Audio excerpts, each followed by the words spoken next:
Hello people, I'm the Comic Book Gamer. Today I'm going to be reviewing Night of the Living Deadpool, and I'm also going to be giving away digital copies of, a digital copy of all 4 issues of Night of the Living Deadpool, because I forgot that the physical copies had digital codes in them, and when I reread it I was like, oh, there's digital codes in there, and I never used them because there's no need, I have the physical copies. So I'm going to be giving them away, and to enter all you have to do is tell me in the comments below, if Deadpool was a Green Lantern, what do you think the first construct he ever made would be?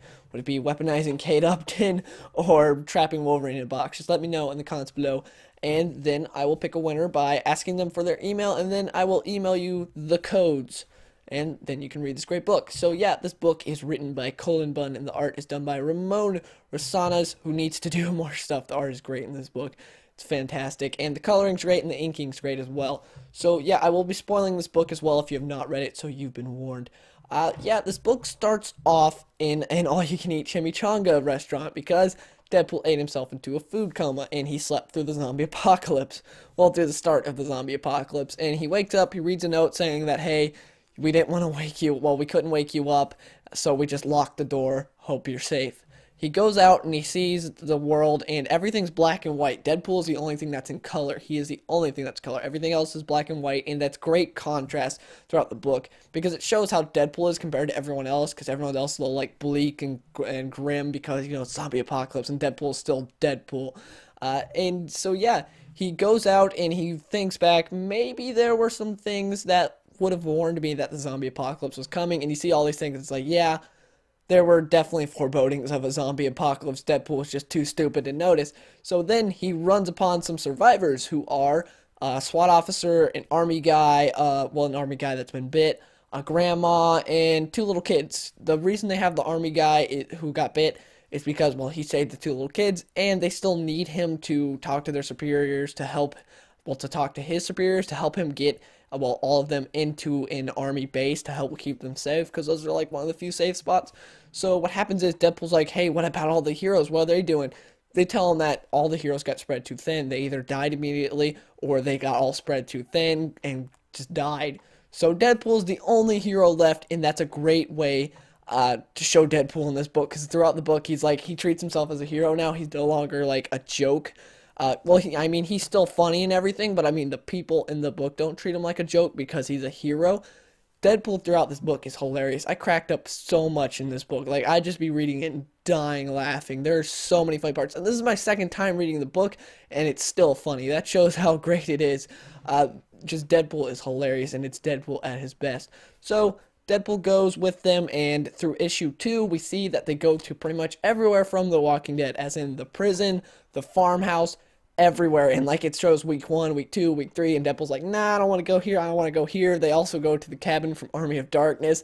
He's like, nah, I don't want to go there. Then they settle upon a cemetery. I don't know why I couldn't think of it at first.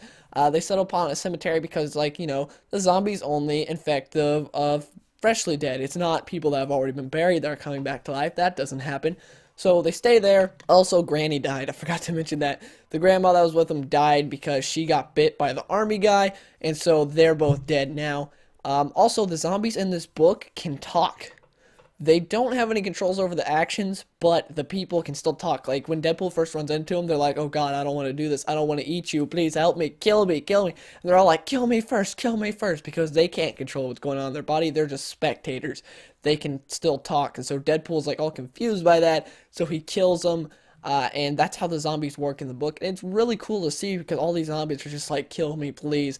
I don't want to be here anymore. And it would really suck to be a spectator in your body when your body's just trying to eat people.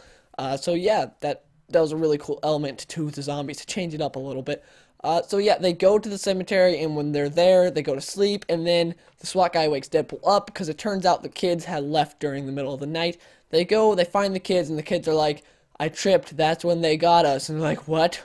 And then the kids walk out of the shadows. Turns out the kids are now zombies. So Deadpool kills them. The SWAT the SWAT guy gets bit, and so he has to kill him as well. And then Deadpool goes, and we see that he stumbles upon a place that's, what's it called? I don't remember the place from Walking Dead, the little town that's ruled by the governor that is the only, like, one of the few safe spots left in the world. I don't remember what it's called.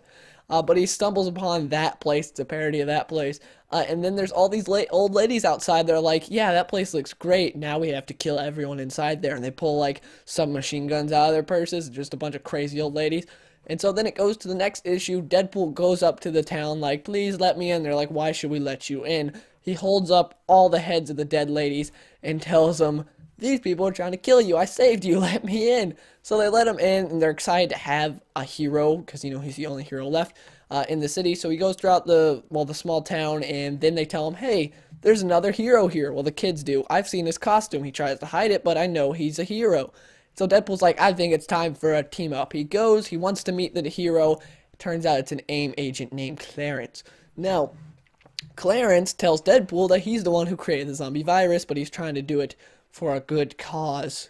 Good. It's AIM. AIM never does anything good.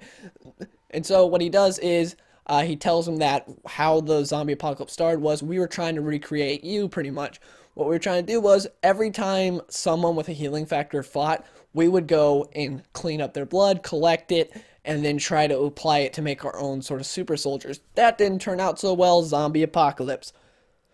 That's what happened. So we find out the zombie apocalypse is connected to Deadpool. And then the issue ends with Deadpool transforming into a zombie. Because Deadpool had been bitten earlier, but he's got a healing factor, so nothing happened. It finally got to him. Like, it got to him, and it's cool because when he's a zombie, he turns black and white like the rest of the book. He's no longer in color. So he kills everyone inside the city. Well, infects everyone. And then it goes to the next issue. And in the next issue, his healing factor fights it off and he's back, but he infected everyone inside the city, well, town. And so then he goes, cuts Clarence's head off, and because like I said before, they can still talk when they're zombified. They just can't control their body. They're still a little out of it. But yeah, he cuts Clarence's head off, takes Clarence with him, like, Clarence, you're gonna tell me where the AIM facility is and how I can reverse the whole zombie apocalypse. So they go on their adventure and just cutting heads off and stuff, and then he finally makes it to the AIM place, and there he sees there are all these Deadpool clones, all these like a ton of Deadpool clones, and then there's this healing juice on the tables, and then zombies come after him, and that's when he's just like, F it, I can't get out of here. So he takes a bunch of healing juice, drinks it all, and then kills a bunch of zombies until he can't anymore. They all come and eat him, and then they're healed. They start turning into color. They're color again. They're no longer black and white. They're all colorful, and they're talking like Deadpool, and Deadpool's like, huh, omnipresence won't be so bad. That's like the last thing he says in the book. And also he says, you know, when we're all connected, when one of us tells a funny joke, all of us get, well, when one of us thinks something dirty, all of us giggle. So Deadpool is in the minds of all of them. That's where it ends.